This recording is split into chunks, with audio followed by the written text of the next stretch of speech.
Councilman, what are your foremost priorities for the zoning committee over the next 4 years? Well, I'm very proud to chair the zoning committee. You know, there's going to be a lot of excitement in the zoning committee because there's a lot of talk about trying to figure out ways to encourage the development in this city, but at the same time, make sure we increase the number of affordable housing units. The mayor's talked about increasing 200,000 units over the first term. In addition, actually over I think it's over 10 years, 200,000 units over 10 years, and we're going to be working with them on how to figure out how to encourage developers to continue to develop, because you need that in order to make this work, but at the same time to encourage affordable housing, fair wages, and still make the city continue to grow, and we got to continue to grow. It seems that an integral part of the mayor's plan for realizing his affordable housing goal is to allow developers to build bigger in exchange for allocating a certain percentage for affordable housing. Do you think that's a realistic strategy in order to realize his goal? Well, it can't be the only strategy, but that's already the case with inclusionary housing, where currently you can get increased floor area ratio FAR if you put in 20% affordable housing.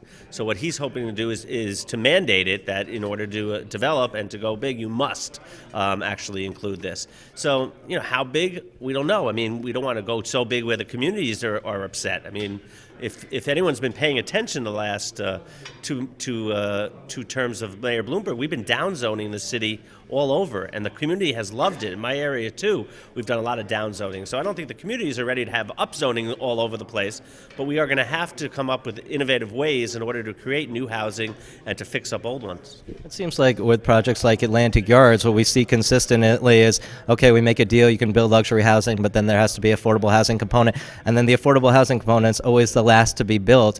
How can we, or not built at all, how can we hold developers accountable and make sure that those promises are lived up to? Well, I mean, I think that's going to be the biggest change of all, maybe with the new administration, is I think Bill de Blasio is going to hold those developers to those commitments.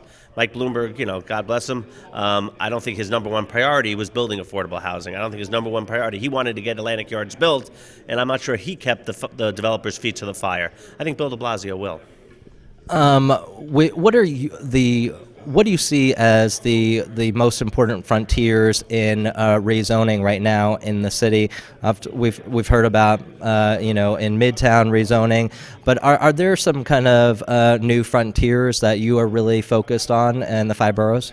Well, I think Midtown East is an interesting topic to bring up, because I know, you talk to the average person, development, it's bad. It's always very negative context, real estate development. But real estate development is essential for the growing New York City.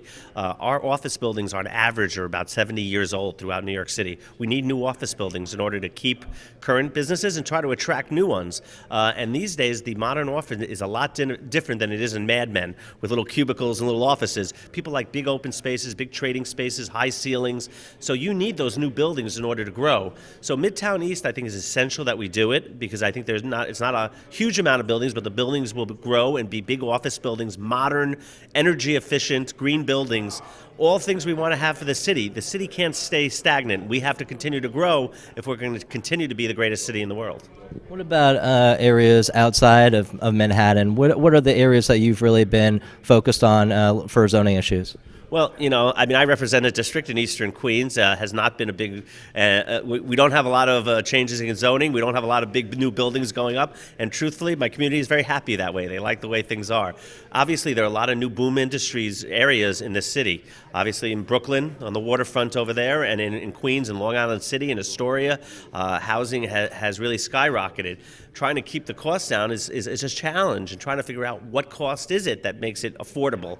But it's great that we're trying to build new tech alleys in Queens and Long Island City to help partner with the new Cornell campus that will be opening there, and also in Brooklyn near the Navy Yard in areas over there on that waterfront are looking to try to become a tech hub to bring in new businesses. So we're not just relying on the Wall Street industry, that we can help expand our tax base. You talked about how your community is happy that there's been a down zoning and that there aren't a lot of skyscrapers going up in Northeast Queens. How can we affect a better dynamic between the public and the needs that we have to continue to grow the city? It seems that even if you want to add one or two stories on a building, that it almost invariably sparks controversy. That's always the case. I mean, what we have to do is you always have to think about the community. We want them to be happy. We want people living not to be punished because they happen to live next to a building that's been sold. But on the other hand, we need to be understanding that we do have to continue to grow as a city. So there's a compromise in there. Everything's a compromise, where you're going to have a development, but you have to try to make it as pleasant, building open spaces so the whole community can share. And to make sure, like I said, we continue to grow. We want new, modern buildings, efficient buildings. So many of our older buildings are not energy efficient and cost us all money. Increase our carbon footprint. We're trying to make more energy efficient buildings, more affordable housing, and modern buildings that continue to bring young families to New York City, because that's where our future is going to lie. And we have to work on the infrastructure to make sure our public transportation system is at its peak, because public transportation is the key to bringing people into the New York area. We hear a lot from the mayor and from the speaker about how we need to involve all the stakeholders in these important decisions. But is there such a thing as too many cooks in the kitchen?